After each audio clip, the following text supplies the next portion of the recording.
Sénégal. La France met fin à sa présence militaire permanente au Sénégal. Mais ce n'est pas la fin de la France-Afrique militaire, c'est sa mutation.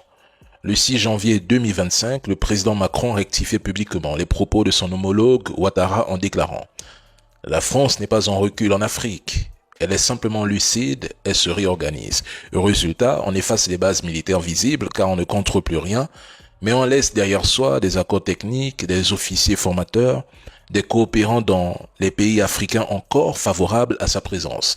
J'ai surnommé ça la stratégie du caméléon. Changer de couleur pour survivre dans un environnement devenu hostile.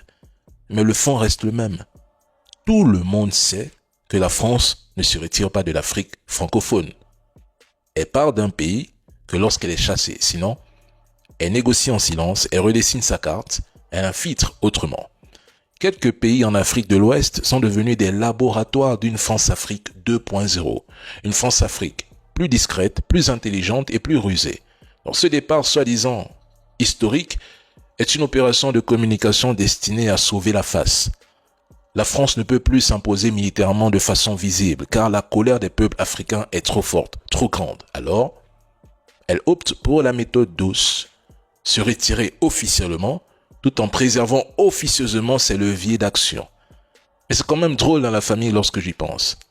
La France a subi des ruptures brutales et humiliantes imposées par l'AES et le Tchad qui ont claqué la porte en dénonçant les accords de défense et en chassant la France sans cérémonie.